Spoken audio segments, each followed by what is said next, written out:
You're still listening to Kumbang channel and this is KT News Macau. Macau residents will receive their annual wealth share cash handout starting next month, the Macau Post Daily reported, quoting Executive Council spokesman Andre Chiang Weng-chon in a press conference at the government headquarters this week.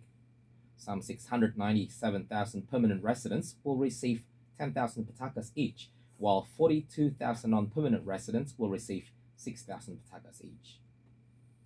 10,000 doses of BioNTech mRNA vaccine for children aged 5 to 11 will arrive in Macau next month. Currently, Germany's BioNTech jabs in Macau are given only to those aged 12 and above, while the other COVID-19 vaccine available in the city, China's Sinopharm, is used for those aged 3 and above, Macau News reported.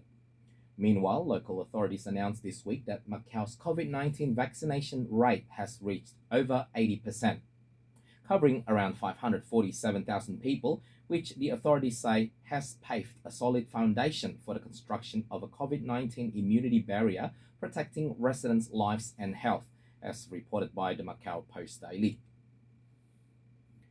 A 5-story shopping mall called the Treasure Island Resort World Shopping Center Macau is scheduled to open at a location in front of Hotel Lisboa in December, which will be Macau Peninsula's biggest shopping complex, showcasing a raft of high-end retail, dining, cinemas, and other entertainment, Macau News reported. 2 women in their early 40s, both local residents, have been reported to lose more than 4.6 million Hong Kong dollars in cryptocurrency investment scams, the Judiciary Police revealed this week, as reported by Macau Daily Times. The Australian and British Chambers of Commerce in Macau hosted their second International Women's Day event at the St. Regis Macau on the 8th of March, highlighting the importance of gender equality and breaking the bias against women, including those working as domestic helpers, Macau News reported. One of the speakers in the event, Luisa Braganza, since China's Vice President Assistant General Counsel, said, "It's difficult for the helper to say break the bias. The employers need to have proper education about treating their domestic helpers fairly. If they cross the line, then the law should apply."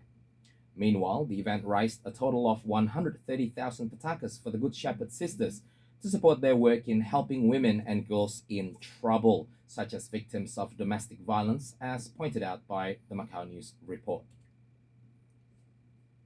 A total of 78 individuals were registered last year by the Social Welfare Bureau in the registry system for people with gambling problems, an increase of 1 person from the year before. Macau News Agency recently reported that the number of people registered in the system has continued to decline since the 2017 record high of 157 people. Leung Ai Leung, a Macau representative in the National People's Congress, indicated recently that migrant domestic workers could be hired by Hong Kong and Macau resident ID card holders living in the Guangdong-Macau In-Depth Cooperation Zone in Hanchin, as reported by TDM.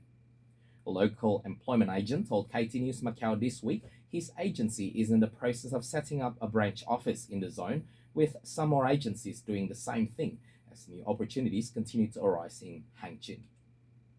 As for the local weather, the coming week will be rather misty and foggy, with some cloudy and sunny periods earlier and towards the end of the week, while a few rain patches are expected from Thursday through the weekends, with local temperature during the entire week to range from 20 to 26 degrees Celsius.